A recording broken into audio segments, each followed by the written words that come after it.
네, 안녕하십니까. 24학년도 수능 대비 원래는 유튜브 라이브를 계획했으나 실패하고 줌 라이브 강의를 시작하게 된 김남준 강사라고 합니다. 먼저 제 유튜브를 통해 이 영상이 올라갈 거기 때문에 유튜브 구독자가 지금 현재 500명을 넘은 상황이라 그 부분에 대해서 구독하고 제 영상을 봐주신 분들께 감사하다는 인사 전해드리고 싶고요. 오늘 강의 같은 경우는 좀 마음 편안하게 우리가 이번 3일 정도 남은 수능에서 어떤 지문이 출제될 가능성이 있을지, 그리고 우리가 어떻게 짧은 시간 준비를 해야 할지 까지 정리하고 마무리를 할 예정입니다. 이게 유튜브 라이브였으면은 조금 더 원활하게 뭐 소통을 한다든지 아니면은 뭔가 피드백을 받았을 텐데요. 지금 현재 그런 상황이 안 되는 안 되는 상황이기 때문에 만약에 이 영상을 보고 질문이 생기거나 궁금한 점이 있으신 학생들께서는 어, 팍팍 댓글을 달아주시면 제가 성심성의껏 수능 직전까지 정리해서 알려드리도록 하겠습니다. 그러면 이제 시작해 보도록 하겠습니다. 일단 그 이번 6월이랑 9월 모의고사 분석을 먼저 해봐야 될 것 같아서요. 제가 이렇게 표로 만들어서 한번 이 자료를 보여드리려고 준비를 해봤는데요. 사실 뭐 말할 수 없는 어떤 이유 때문에 6월 모의고사에 이제 기출되는 내용들은 아주 무겁게 또는 중요하게 보기가 어려워진 상황이 되었습니다. 매 해마다 수능은 예상할 수 없는 사건들이 벌어지기 때문에 그 부분에서 고3 강사로서 참 어려움을 느끼는데요. 올해도 어찌 보면은 예상치 못한 사건이 일어난 게 마치 어떤 예상할 수 있는 사건이었던 것처럼 또 예상할 수 없는 사건이 일어나 버렸습니다. 그래서 일단 우리가 고전 산문부터 지금 쭉 볼 건데요. 고전 산문이랑 그 다음에 고전시가 이렇게 쭉 6월, 9월을 비교해 보면서 두드러지게 볼 수 있는 특징 중에 하나는 9월 모의고사는 고전 산문이 연계가 안 됐다는 점이 특징적이었습니다. 그런데 이제 많은 주변의 국어 강사들, 저도 역시나 아마 고전 산문이 비연계로 출제되긴 어렵지 않을까라는 예상을 하고 있어요. 그렇기 때문에 아마도 고전 산문이 수능 특강 또는 수능 완성의 연계 작품으로 출제되지 않을까라고 예상하고 있고요. 그러면은 이제 그 현재 고전 산문이 나온다고 연계되어 나온다고 생각했을 때 어떤 작품이 나올 것인가를 이제 좀 예상을 해보면 제가 제 수업하는 학생들에게도 얘기했는데 생각보다 지금 그 흐름상 이건 다음 페이지를 보여드리면 좀 더 쉬운데요. 음, 실제로 우리가 그 재작년부터 수능에 출제되는 고전 산문의 흐름들을 보면 생각보다 뭐 6월, 9월 어떤 작품을 안다고 해서 수능에 어떤 작품을 예상할 수 있는 상황이 아니었다는 것을 확인할 수가 있습니다. 그러니까 무슨 말씀이냐면 뭐 채봉관 별곡 애정소설인데 애정소설이 그러면은 이번 수능에 나올까라고 생각해 보면 박태부전은 조선 실존 인물을 배경으로 한 대상으로 한 영웅 소설이었기 때문에 전혀 다른 내용이 출제되었고요. 데뷔장면도 마찬가지로 풍자, 양반의 모습을 비판하는 내용으로 작품의 주제가 이루어져 있는데 박태부전이랑은 전혀 다르다는 걸 확인할 수 있습니다. 위에 있는 소현성록이나 정수정전도 마찬가지로 최초점과는 주제적으로는 크게 관련이 없었다는 걸 확인할 수 있거든요. 그래서 이런 맥락을 볼 때 고전산문의 경우에는 상사동기나 수경낭자전의 어떤 흐름을 가져가는 연계의 작품이 출제된다기보다는 아마도 이 두 작품의 주제나 갈래를 뺀 오히려 새로운 작품이 연계될 가능성이 있다. 라는 말씀을 드리고요. 그런 맥락에서 봤을 때 이제 어떤 작품이 나올지는 모르겠으나 두 작품의 그래도 공통점 또는 유사점이라고 한다면 문제에서 그 유사점을 찾을 수 있어서 제가 이렇게 비고란에 적어놨습니다. 이 인물관계 파악이라는 거는 사실 엄밀히 말하면 상사동기랑 수경낭자전의 그 유사점이라기보다는 무성격자와 수경낭자전의 이제 유사성에 기반해서 제가 이 비고란을 쓴 건데요. 비고란에 제가 인물관계 파악이라고 했을 때 대표적으로 제가 이제 그 대표 문항을 뒤에다가 넣어놨을 때 먼저 보자면 네, 수경낭자전 이번 9월 모의고사 작품이었죠. 여기에서 이제 18번 문제 같은 경우가 방금 말씀드린 그 인물 관계 파악에서 우리를 어렵게 만드는 문제의 유형으로 제가 꼽은 대표 문항입니다. 그러니까 여기 지금 춘향이라는 요 그 인물이 그 아버지인 여기서는 네, 선군이라고 할게요. 네, 선군과 그다음 어머니인 수경낭자 사이에서 낳은 딸이죠. 하지만 지금 여기에서는 이제 선지 자체에서 그 어떤 해당하는 정보도 나와 있지 않기 때문에 여기서 아버지가 선군이라는 점과 그리고 어머니가 돌아가신 수경낭자라는 점을 알지 못했다면 아 이거는 풀기가 꽤 까다로웠다라는 거를 다시 한번 말씀을 드리고 싶었다는 얘기입니다. 그래서 사실 이거를 맞은 친구들 많죠. 그리고 틀린 친구들 '아 이거 거의 다 맞았는데 틀린 친구들도 있을 텐데 개인적으로 저는 이런 문제는 맞고 틀리고의 문제가 아니라 당연히 맞아야죠. 문학이니까요. 아무리 문학이 어려워진다 하더라도. 근데 중요한 건 맞지만 얼마나 시간을 조절하면서 맞출 수 있느냐. 요게 이제 관건이라고 저는 생각하기 때문에 요걸 이제 얼마나 빠르게 풀어내느냐. 아 물론 당연히 정확하게 풀어내느냐. 고 부분이 중요했다는 거를 요 대표 문항을 통해서 보여드립니다. 그다음에 이제 제가 요 다음에 넣어 놓은 내용은 고전 시가입니다. 고전 시가는 오히려 이 흐름에서 좀 느껴지는 부분이 있습니다. 물론 제가 여기 물음표를 써 놓은 걸 보면 확언할 수 없기 때문에 물음표를 써 놓은 건데요. 일단 고전 시가 같은 경우는 한거십팔곡과 같은 실제 수능에도 출제되었던 굉장히 뻔한 주제의 작품이 출제됐다는 걸 확인할 수 있고요. 성산별곡은 뭐 더할 나위 없이 말할 필요도 없이 너무나 유명한 정철의 작품이라는 걸 확인할 수 있었습니다. 그런데 인제 이거를 그다음 페이지에 나오는 작년, 재작년 수능을 기준으로 본다면 재작년 같은 경우 이제 윤리유고 유명한 작품이고요.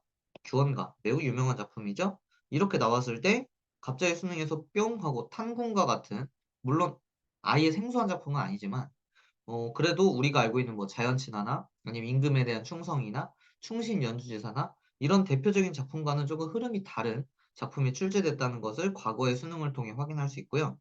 그나마 이제 다행인 거는 작년 같은 경우는 저도 이 흐름을 통해서 적중을 했었는데요. 사시가 황희정승의 작품이죠. 어부단가. 요건 이연보의 작품이죠. 이렇게 사시가와 어부단가가 모두 자연친화 또는 임금에 대한 충을 배경으로 하는 이런 작품들 뻔한 작품들로 6월, 9 월이 구성되어 있어서 제가 당연하게도 그러면 이때 당시에 수능 특강, 수능 완성에 연계되어 있는 작품 중엔 도산십이곡이 제일 가능성이 높겠다라고 예상을 했었는데 거기 딱 적중이 됐었거든요. 그래서 올해도 아마 이런 식으로 가면 좋겠다라는 게 이제 제 소망입니다.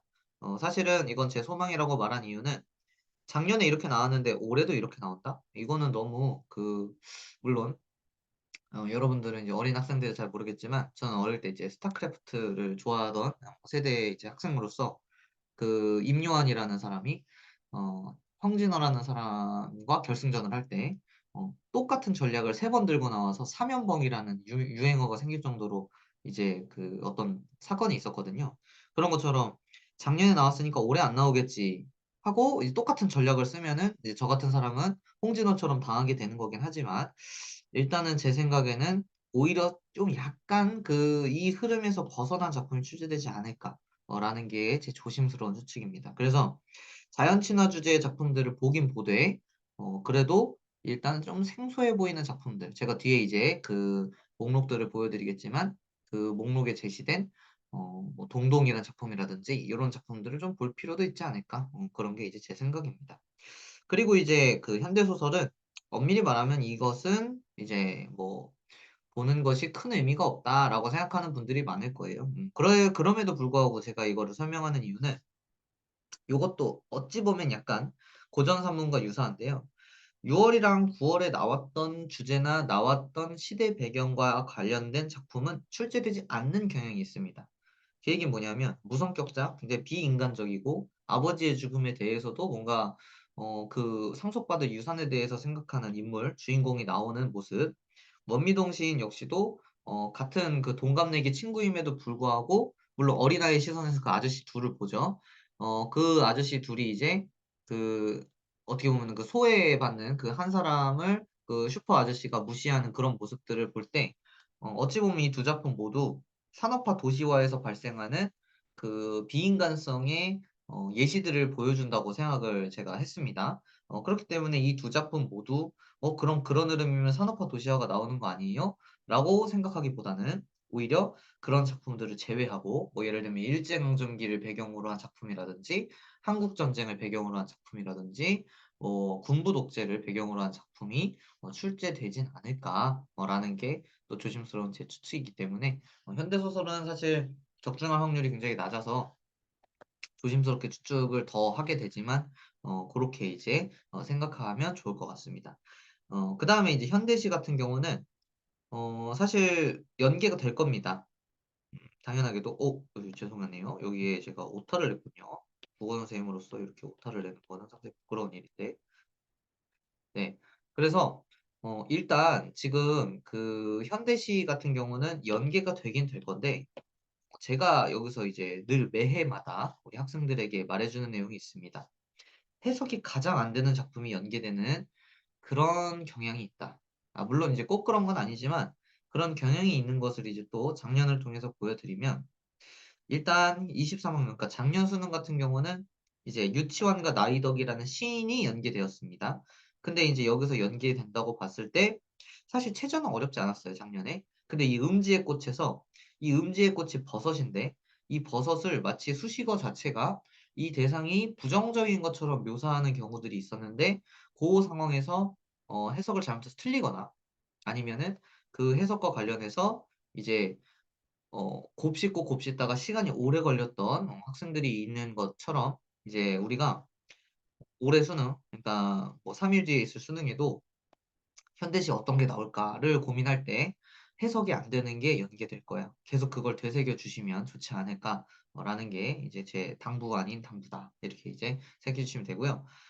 그나마 이제 재작년 같은 경우는 이제 거사노가 연계됐는데 거사노는 굉장히 연계됐을 때 그 효율성이 컸던 작품입니다. 왜냐하면은 얘는 안 읽고 그냥 쭉 넘어가도 됩니다. 왜냐하면은 산에서 사는 것을 좋아하는 내용으로 돼 있는 거거든요. 근데 여기서 이제 이육사의 초가가 꽤 까다로웠죠. 이 작품이 해석이 어려웠습니다. 그나마 다행인 거는 이육사라는 시인의 특성을 확실하게 알고 있는 학생들이었으면은 그걸 잡고 끌고 들어갔으면 초가를 해석하는데 그래도 조금 나았다 정도로 말씀드릴 수 있기 때문에 그래서 다시 원래로 돌아가서 말씀드리면 올해 해석이 가장 안 되는 작품이 연계될 가능성이 있으니 그걸 우리가 다시 한번 되새기자라고 생각해 주시면 좋겠습니다. 네, 일단 문학에 대해서 이제 6 월, 9월 정리를 한번 해 봤고요. 이제 그다음에 이제 비문학 정리를 할 건데요. 이런 거 물어본 친구들이 있을 수 있을 것 같아요. "선생님 혹시 극이 나올 수도 있지 않을까요?"라고 돼 있는데 그렇게 질문하시는데 개인적으로 6 월, 9 월에 극이 안 나왔는데 극이 나온다? 너무 잔인하지 않을까요? 라고 저는 생각합니다. 그리고 사실 요번 9 월을 통해서 제가 주요 문항 뒤에 다 설명을 하겠지만 이 문희단계라는 비연계의 수필을 통해서 여러분들이 충분히 어렵게 느끼게끔 문학 문제를 출제할 수 있다는 것을 평가원 출제진이 확인했기 때문에 굳이 이거를 새로운 갈래를 내 가지고 이제 여러분을 그 부분 때문에 헷갈리게 만들 이유는 없지 않을까. 고게 이제 제 생각입니다. 네, 그러면 이제 인문예술, 사회문화, 과학기술로 가볼 건데요. 여기서 이제 사실 그 어려운 지문들은 그 맨 앞에 있는 1 에서 3 번의 독서 이론 지문이 아니라 그 뒤에 있는 지문 3 개들이기 때문에 개인적으로 독서 이론 지문은 제가 빼고 여기 있는 갈래별 이제 인문예술, 사회문화, 과학기술 지문만 분석을 해 보도록 하겠습니다.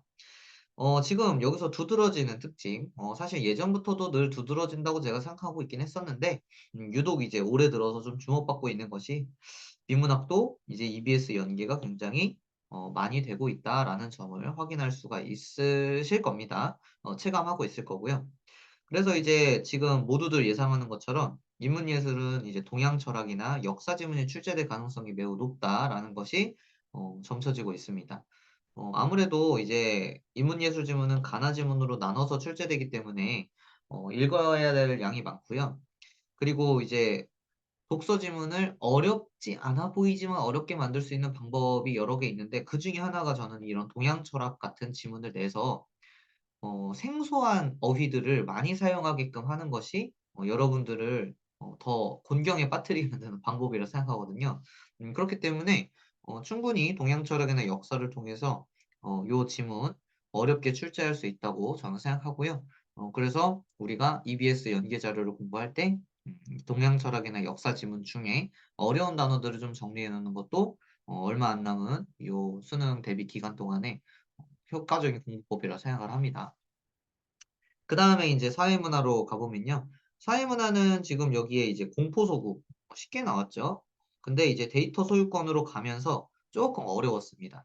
근데 제가 개인적으로 이렇게 소유권 나올 때마다 제가 강조하면서 수업하는 게요.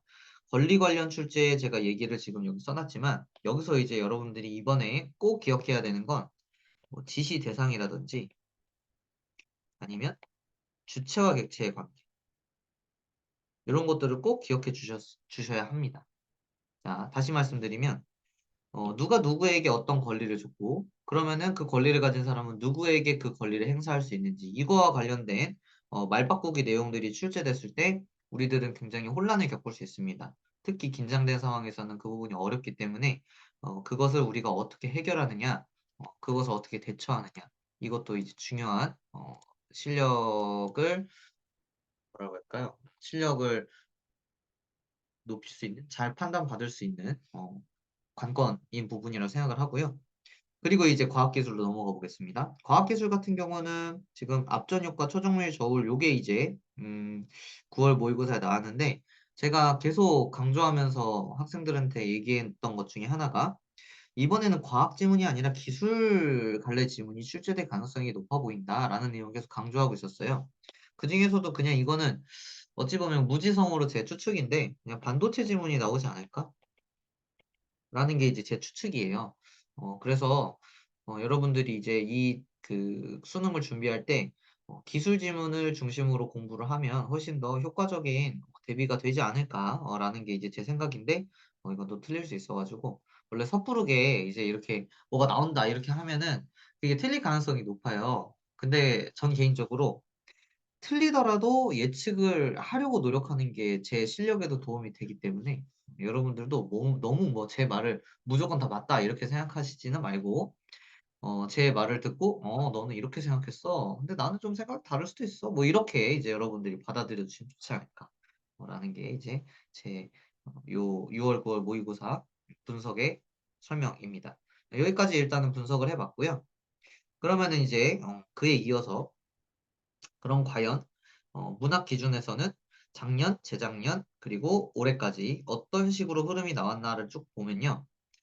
자, 여기 보시면 극이 나왔었죠. 재작년에. 갯마을이라는 작품과 관련해서 재작년 9월 모의고사에 갯마을 소설과 갯마을 극이 나온 적이 있었습니다. 하지만 어김없이 수능에서는 극은 빠졌었다. 여기 담초라는 작품으로 이제 수필이 들어왔기 때문에요. 늘 아니 여러분들이 불안해하시는 것처럼 "극지문이 나오면 어떡해요?"라고 했을 때 극 지문은 나올 확률이 굉장히 적다 정도만 아시면 될 것 같고요. 그리고 지금 특징적으로 또 우리가 알 수 있는 건 현대 소설은 연계가 안 되고 있다는 점. 이런 것들도 생각해 주시면 좋을 것 같고요. 만약에 지금 요 파일과 관련해서 조금 더 디테일하게 궁금한 점이 생기시는 분들이 있다면 아까처럼 마찬가지로 댓글을 달아주시면 제가 최대한 열심히 설명을 달아드리도록 하겠습니다. 네, 그럼 본격적으로 수능 특강과 수능 완성 그리고 EBS 파이널 실전 모의고사라고 해서 여기서도 한번 연계된 적이 있기 때문에 제가 이렇게 세 개로 나눠서 출제 예상 작품들을 한번 추려 봤는데요. 요것도 마찬가지로 제가 몇 가지를 꼽아서 제 나름대로 이걸 편집을 한 거기 때문에 '얘는 이런 생각을 하는구나.' 정도까지만 알고 계셔 주시면 좋지 않을까 라는 게 제 당부입니다. 일단 지금 수능 특강에서는 숙향전, 방한림전, 창성가미록, 김영철전, 홍길동전, 임진록을 제가 꼽았는데요.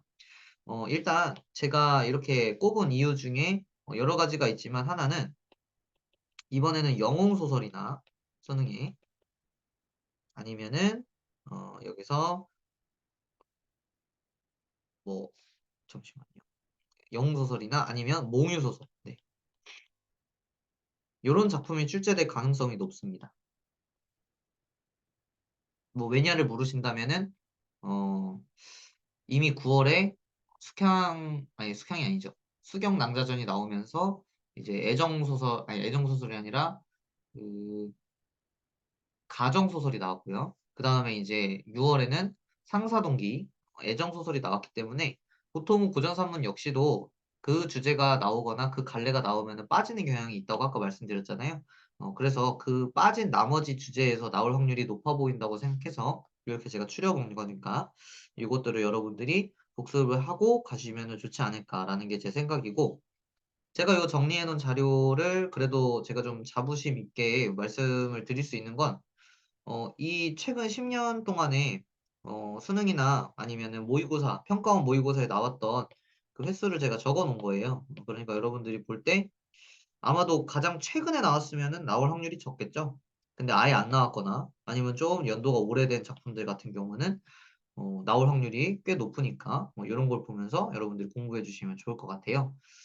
그중에서도 저는 그 고3 친구들한테 제가 수업하면서 강조했던 작품이 김원전이었습니다. 김원전은 말 그대로 이제 구슬 모양의 사람이 이제 말 그대로 변신하면서 자신의 이제 그 영웅적인 면모를 보여주는, 물론 구슬 때도 아니죠. 김원전에서는 구슬 때는 이제 말 그대로 애군을 이제 본인이 이제 감내하다가 그 이후에 변신한 뒤로 영웅적인 행보를 보이는 내용으로 되어 있는데요. 그래서 '김원전이 나올 확률이 높지 않을까?' 라는 게 제 생각이고, 그리고 유충열전은 너무 흔해서 오히려 만약에 나온다면 '홍겨울 정도 나올 수 있지 않을까?' 라는 게 제 생각입니다. 다음에 고전 시간인데요. 고전 시간은 아까 말씀드린 것처럼 일단 뻔한 작품들 공부는 해 둬야 됩니다. 대표적으로는 여기에 만문가, 견해요, 전원사시가 같은 작품들은 공부를 해 두셔야 되는데, 그 이외에 좀 뻔하지 않은 작품들, '얘가 나올 거였어?' 이런 생각이 드는 작품들도 혹시 모르니 공부를 해둘 필요가 있거든요. 그 대표적인 작품이 동동. 고려가요에 대한 설명을 물어볼 수도 있다는 생각이 자꾸만 들더라고요. 그래서 동동이라든지 아니면은 상사별곡 같은 작품들을 공부해 놓는 것도 도움이 되지 않을까 라는 게 제 생각입니다. 그리고 이화의 월백하고 같은 경우는 해석 관련된 문제가 충분히 나올 수 있기 때문에 이건 시조예요. 짧으니까 꼭 한번 봐 주시면 좋을 것 같고요. 그리고 이제 그 EBS 파이널 실전에 유한십이고 윤리의곡, 상충곡은 모두 다 이제 기출된 작품들이 실려 있기 때문에 '한번 봐두면 좋겠다.'라는 생각이 들어서 저도 정리를 이렇게 해 놨으니까요. 여러분들도 한번 요 교재가 있다면 봐 주시면 되고, 없다면 제가 정리해 준 것만 인터넷으로 검색해서 따로 공부해 주시면 되지 않을까라는 게 제 생각입니다. 네. 그다음에 이제 현대 소설인데, 현대 문학으로 오면은 '아 이게 예측하는 게 의미가 있을까?' 싶은 내용들이 좀 있습니다. 그럼에도 불구하고 이제 예측을 하는 이유는 아마도 현대 소설, 우리가 아는 작가가 나올 거거든요. 아는 작가가. 그럼 그 아는 작가가 나왔을 때 '아 그 사람 이런 소설을 썼었어.'만 생각나도요, 심리적으로 안정감이 굉장히 큽니다. 그렇기 때문에 요 작품들을 뭐 다 읽으라는 게 아니고 '아 이 사람의 작품은 어떤 특징을 가지는구나.' 정도까지만 알고 계셔 주시면 추후에 수능 때 그거 아시죠? 그 파본 확인할 때 문학 작품의 제목이나 사람 이름이 보일 때 내가 예측한 사람들, 내가 잘 아는 사람들 나오면은 마음의 안도감이 든단 말이죠.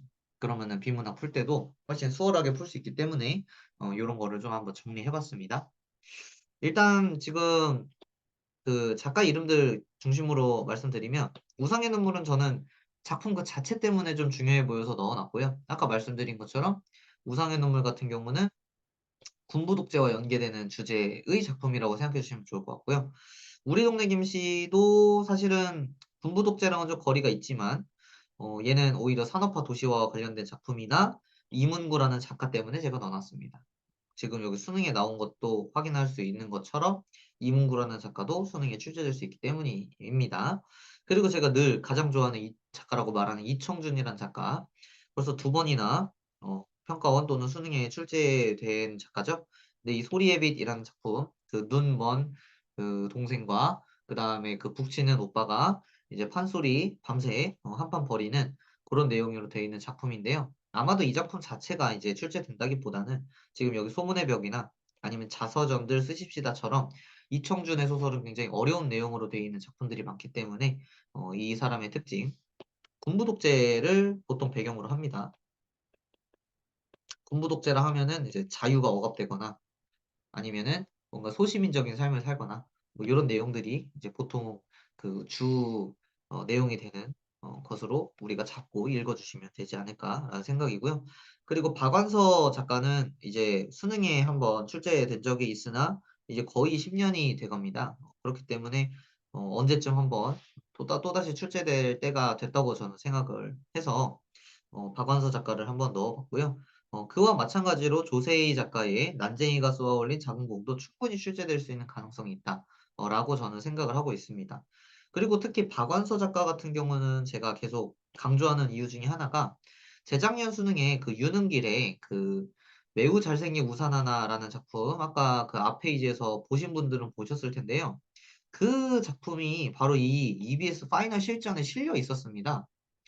그렇기 때문에 박완서 작가의 작품이 여기 실려 있는 거를 제가 딱 보자마자 박완서 작가 이름을 안 쓸 수가 없었어요.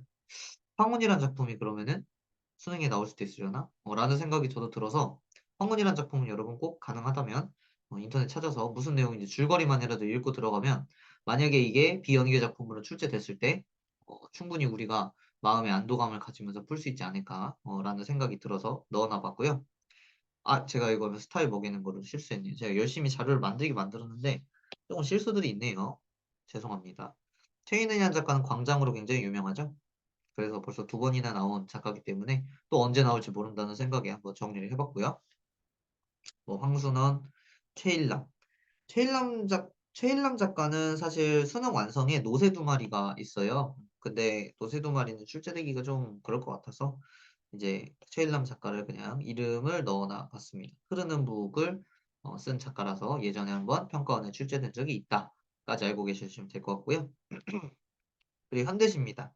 현대시는 짧은 대신에 공부할 게 엄청나게 많습니다. 그래서 제가 이렇게 쫙 정리했는데 여기도 오타가 있네요, 친구들. 정말 죄송합니다. 왜 할머니죠? 어이없는 오타들이 많아서. 재수업 들은 친구들은 혹시 아실 수도 있겠지만 제 키보드 저기 키가 하나 빠져 있거든요. 네, 변명 아닌 변명으로 그 키보드 키가 빠져서 오타가 났다고 생각해 주시면 좋지 않을까 라는 생각으로 이제 다음으로 넘어가 보겠습니다. 시간이 많이 지났는데 일단 개인적으로 전 한용운 넣어놓긴 했지만 올해 한용운 출제될 가능성이 적지 않을까라고 생각하고 있고요. 만약에 이제 출제된다면 연계된다면 일단 지금 원픽은 김춘수의 능금이 아닐까라고 생각하고 있습니다. 이 작품은 지금 일단 제가 여기 화면에 쓴 시 중에 가장 해석이 안 돼요. 샤갈의 마을에 내리는 눈 마찬가지입니다. 그렇기 때문에 이 모든 그 작품들 중에 이제 제가 체크를 한번 해볼 건데요. 예를 들면은 정지용의 그의 반 그리고 또 쭉 내려가면은 방금 샤갈의 마을에 내리는 눈 그리고 김남주의 생명 정도가 해석이 안 되는 작품으로서 수능에 연계될 가능성이 있다라는 거 생각해 주시면 될 것 같고요. 잠시만요. 뭔가 좀 이상한 걸 발견해서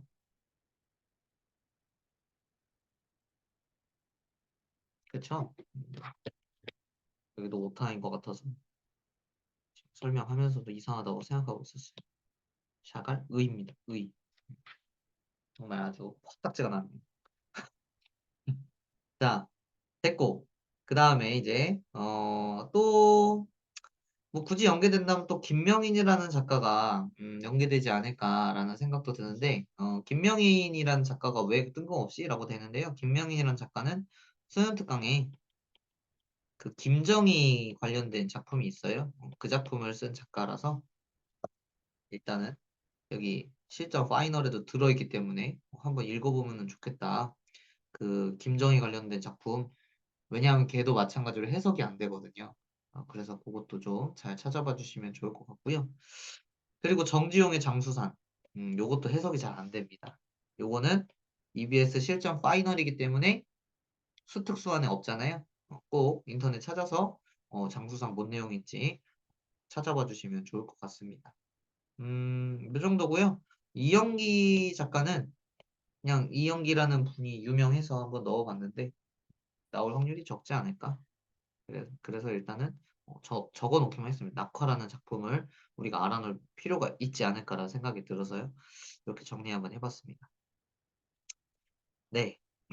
그리고 급수필. 걱정하는 친구들이 많죠? 일단 제가 계속 밀고 있는 신영복 수필 나왔으면 좋겠습니다. 당신이 나무를 사랑하는 까닭.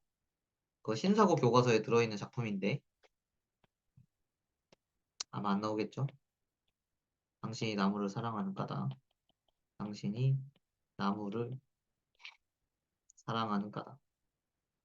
이거 그 소나무 숲 가서 뭔가 깨달음을 얻고 그 삶에 대해서 이제 우리가 솔방울들을 위해서 뭐 좋은 세상을 만들어야 되고 뭐 이런 내용으로 돼 있는 작품이거든요.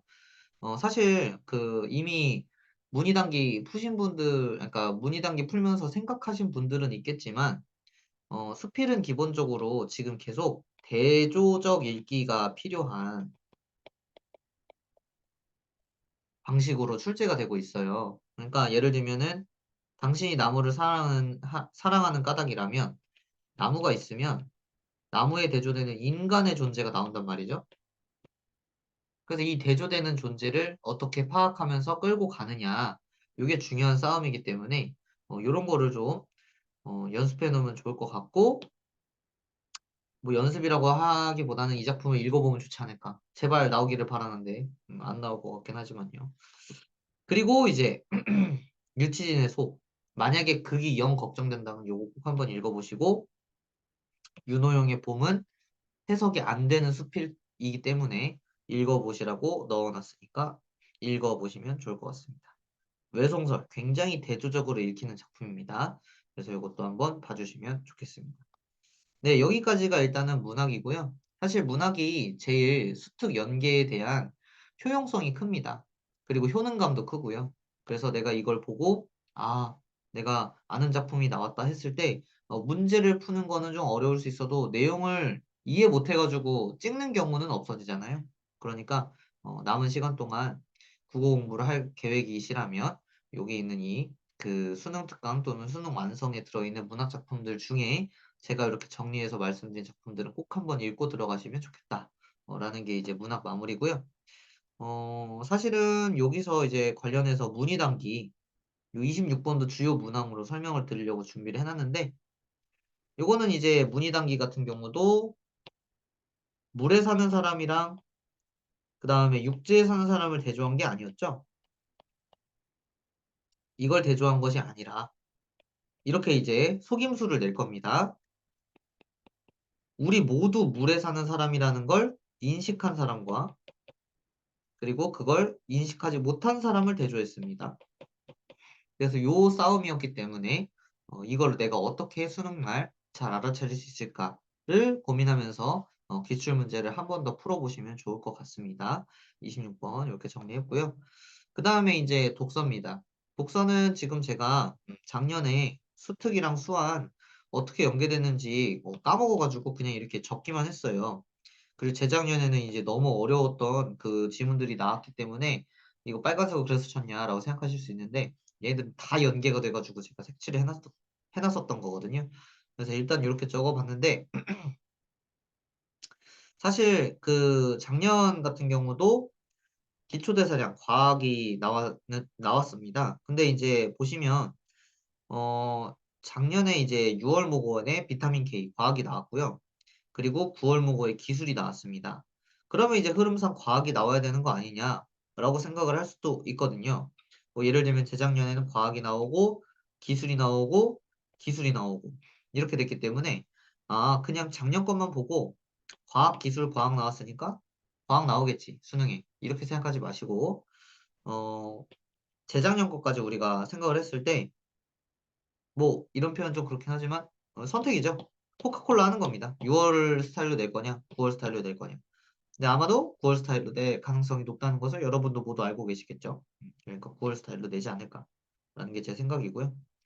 그 다음에 이제 그 사회지문은 개인적으로 저는 사회지문이 좀 쉽게 나올 거라고 생각하는 입장이기 때문에 사회지문은 좀 술술 읽히는 방향으로 출제될 겁니다만 그럼에도 불구하고 또 뭐 보기로 활용한 문제 중에는 어려운 내용의 문제가 있을 수 있을 겁니다.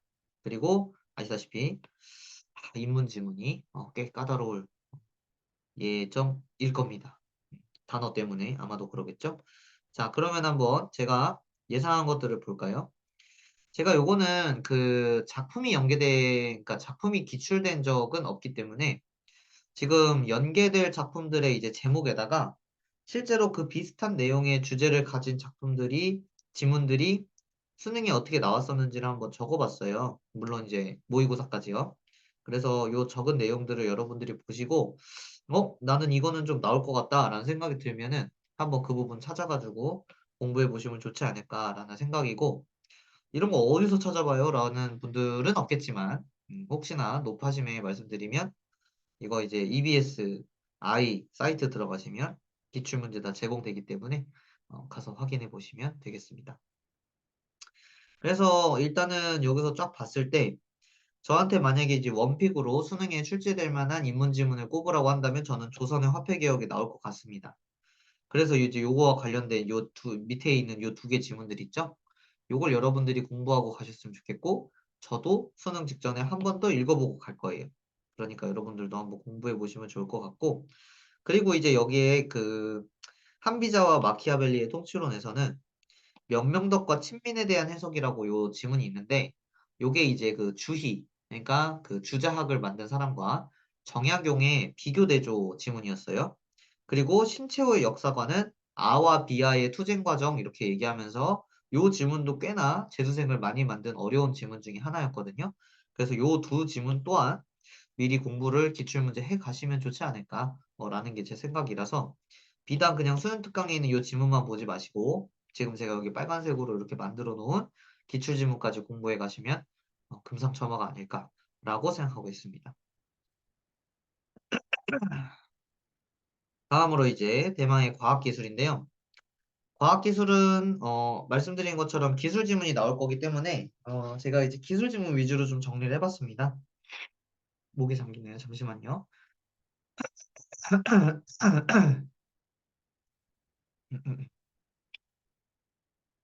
정리를 해봤습니다.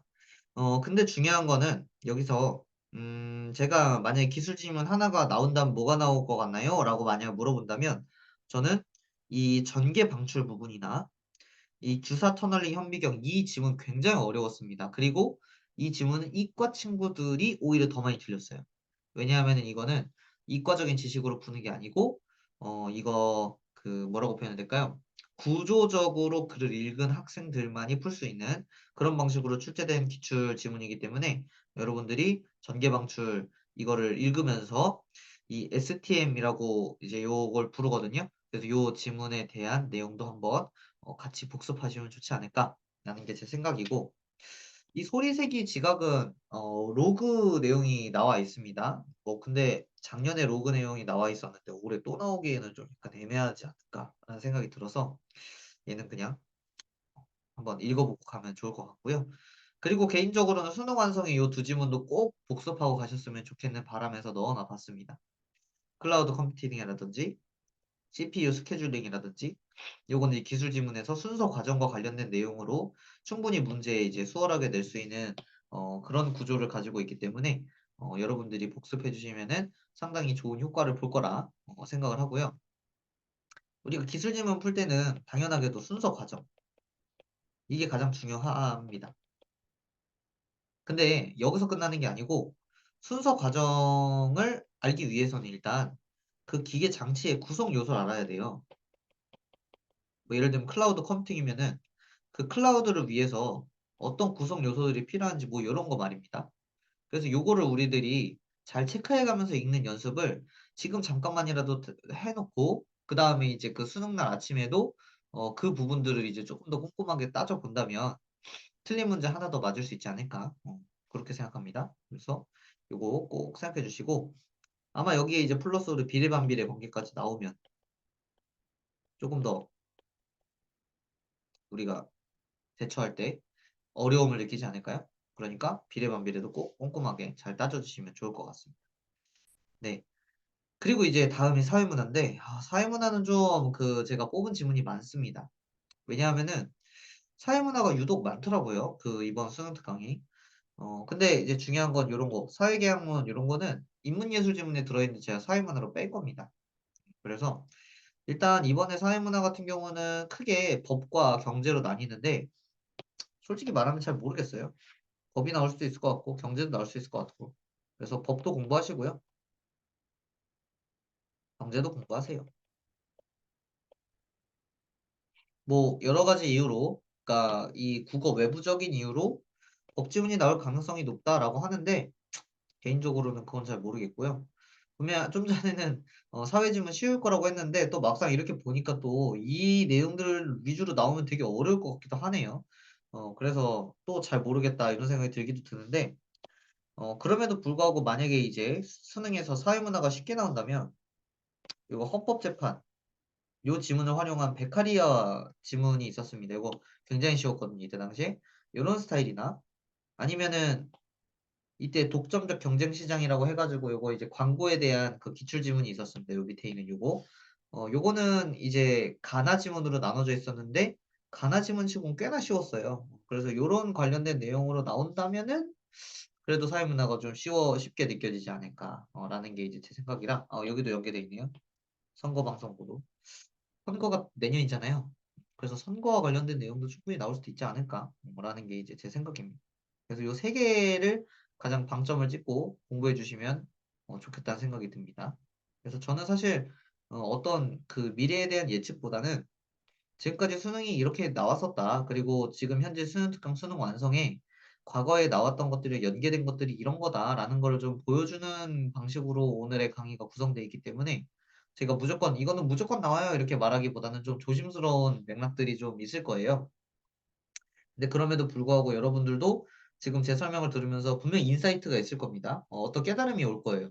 아, 그러면은 이렇게 흐름이 간다면은 이번 수능 때는 이런 게 나오겠구만. 라는 생각이 든다면 그 판단이 충분히 맞을 수도 있는 거기 때문에, 어, 뭐, 진짜 수능 직전까지 이제 유튜브에 여기저기 어떤 지문이 나올 거라는 거에 대한 정보들이 막 여기저기 쏟아져 나올 거거든요. 너무 그거에 휘둘리지 마시고, 여러분들이 생각하는 게 출제될 거니까, 그거에 너무 흔들리지 말고, 지금 여기에 제가 지금 화면에 적어 놓은 것처럼 팩트에 기반한, 말 그대로 여러분만의 추론을 만드는 거, 이런 것도 좋은 방법이라고 생각하고 있습니다. 네. 그러면은 이제 그 주요 문항을 볼 건데요. 개인적으로 이번 사회문화 지문에서 5번 같은 문제 나오면은 어려울 거라고 생각합니다. 사실 요거 약간 언어와 매체 문제처럼 낸 거거든요. 무슨 말씀이냐면 A랑 B에 대한 마치 차이점을 물어본 것처럼 쭉 서술해 놓고 정작 5번이 적절하지 않은 이유는 여기 이제 데이터 이동 관련된 내용은 경제적 이득이 없는 걸로 우리가 이해를 했었어야 됩니다. 무슨 말이냐면 여기서 이제 5번이 답인 이유가 세 번째 문단에 여기서 어, 이렇게 여기 무상으로 전송하게 하는 권리다라고 써 있었습니다. 그러면은 이거는 사실 그 이 내용을 찾기만 하면은 그냥 바로 5번인 게 보이는 거잖아요. 근데 이제 그렇지 않은 사람들 같은 경우는 안 보여서 틀리게 되는 그리고 한참 고민하다가 틀리게 되는 경우들이 생기기 때문에 우리가 이제 이거 시야를 계속 크게 보면서 내가 A, B를 비교해서 문제를 내는 것처럼 보이지만 사실은 이 위에 있는 이 개념을 가지고 풀어야 되는 문제로 얘를 접근해야 되는구나 라는 생각을 잊지 않고 해주시면은 우리가 어렵게 아니면은 약간 사기치는 문제로 나오는 것들도 해결할 수 있다고 믿어 의심치 않기 때문에 여러분들이 이런 거에 있어서 당연하게도 그러니까 정신이 말똥말똥 해야 되고요. 그리고 당연하게도 그 말똥말똥한 정신 상태에서 이제 제가 지금 얘기 드리는 요 내용들을 이제 시험 직전까지 또 되새기고 하는 게 중요하다는 점을 또 강조드립니다. 그리고 다음은 제가 또 어려울 거라고 예상하고 있는 이제 인문예술 지문이죠. 역사입니다. 그래서 이게 쭉 나오는데 이 지문 중에 제일 어려웠던 건 15번이고요. 이 유형의 문제는 무조건 나올 겁니다. 무슨 말씀이냐면 이양 대립이라고도 부르고 두 개를 대조하는 거죠. 아니면 대조적 관계를 물어보는 거예요. 근데 이건 비단 그냥 대조적 관계는 아니었습니다. 왜냐하면 여기 유영원과 정약용이 나왔는데요. 네, 여기 정약용 있고요. 유영원은 앞에 있군요. 네. 예측하면서 읽어줘야 되죠. 또 1문단에서 여기 보면은 정약용, 유영원. 그럼 둘을 비교대조 하겠구나. 예측하면서 읽어줘야겠죠? 그러면서 이제 이 둘의 차이점을 보되 정작 진짜 어려운 건 공통점이라는 걸 여러분들이 기억하셔야겠죠? 정작 어려운 건 공통점이에요. 그래서 이거 공통점을 생각하면서 읽어주는 게 아주 중요하기 때문에 여기서 이제 5번이 답인 거 풀 때 아마도 이 선지 찍기 특강 같은 걸로 풀 수가 없게끔 낼 겁니다. 왜냐하면은 제가 또 하나 그 알려드린 것 중에 하나가 유형원, 정혜경 있을 때 이런 경우는 유형원이 답이 되는 경우가 있으니까 유형원을 찍자 이런 거 제가 알려드린단 말이죠. 그런 거 안 통하게 될 겁니다. 그렇기 때문에 얘는 뭐 기니디 이런 걸로 그 찍기 같은 거 하려고 하지 마시고 얘는 차분하게 내용 읽고 풀어본다 생각하고 풀어주시면 좋을 것 같아요. 네, 그럼 여기까지가 이제 오늘 제가 직전 대비 특강에서 이제 말씀드리고자 하는 전체였는데요. 빈 공간이 여기니까 여기다가 이제 마지막으로 제가 할 말을 적어서 마무리하겠습니다. 일단 수능이라는 것은 기본적으로 우리나라 그 모든 고등학교 시험 중에 가장 중요하면서도 어려운 시험이라는 것을 여러분들이 기억해 주셔야 돼요. 그러니까 제가 예전에 브레턴 우주 있었던 그 시험에서도 실제로 많은 친구들이 국어만 풀고 시험 포기를 많이 했었어요. 특히 어떤 친구들이었냐면은 최저 등급 맞춰야 되는 친구들을 포기해버린 거거든요. 왜냐면 내가 이미 국어 뭐 몇 점 맞아야 뭐 1등급이 나오는데 난 1등급이 안 나올 것 같아 라고 포기를 한 친구들이 많은데 뭐 아시다시피 그때 1등급 컷이 굉장히 낮았잖아요. 그러니까 끝까지 시험을 봤으면 어떻게 되는지 모르는 상태였다는 얘기입니다. 그런 것처럼 여러분들도 처음에 딱 시험지를 딱 받아들고 막 정신없이 풀 때, 아, 이거 뭔가 잘못됐다 이런 생각이 들 수도 있어요. 근데 그럼에도 불구하고 시험은 국어만 있는 것이 아니고 수학, 영어, 그 다음에 한국사, 탐구까지 쭉 이어서 우리가 본다는 사실을 기억해 주시고 그리고 이제 그 과정에서 끝까지 이제 내가 시험을 포기하지 않고 보잖아요. 그러면 혹여나 재수를 하거나 다시 시험을 볼 때도 이 정신은 이어진다고 저는 생각을 합니다. 그렇기 때문에 여러분들이 이 포기라는 것을 하지 마시고 끝까지 집중해서 정신 차려서 하려고 노력을 하시고요. 그리고 제가 또 마지막으로 하나 더 말씀드리고 마무리 지을 건, 만약에 이제 내가 너무 정신적으로 힘들어서 정신적 혼란이 올 때는 개인적으로 심호흡을 하거나 아니면 한 2초간 눈을 감고 계세요. 이거 굉장히 그 시간 낭비처럼 보이지만 사실 내가 2초 뭘 더 본다고 해서 특히 국어는 뭐가 더 잘 보이지 않습니다. 오히려 2초를 이렇게 눈을 감고 후 이렇게 하고 심호흡을 하고 내뱉은 다음에 다시 돌입하면은 보이지 않던 게 보이는 그런 효과가 있을 수 있기 때문에 여러분들 이거 한번 그 긴장되거나 너무 극도의 스트레스가 있을 때 시도해 보시면 좋을 것 같고요. 일단 3일 남았지만 다들 수능까지 열심히 달려오느라 정말 고생 많으셨고 충분히 노력하신 만큼 저는 그런 말씀 안 드립니다. 수능 대박. 저는 수능 대박을 원치 않아요.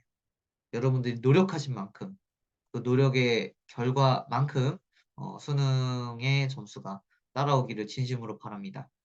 어, 좀 정없다고 생각하실 수도 있을 것 같아요. 근데 전 개인적으로 세상은 노력한 사람들이 그 대가를 받는 게 정의로운 세상이라고 믿기 때문에요. 여러분들 만약에 더 좋은 결과를 3일 뒤에 받고 싶으시다면 지금 앉아서 기도하지 마시고 조금이라도 더 노력을 한다면 제 이 응원이 노력한 만큼 좋은 결과를 받는 걸로 연결이 되기 때문에 여러분들 조금 더 좋은 결과 받을 수 있을 거라고 생각합니다. 네, 지금까지 짧지 않은 설명이었는데 도움이 되셨길 바라고 저도 수능 매해 보는 사람으로서 열심히 또 수능 보고 수능에 대한 해설 강의 또 추후에 올리도록 하겠습니다. 감사합니다. 여기까지 하겠습니다.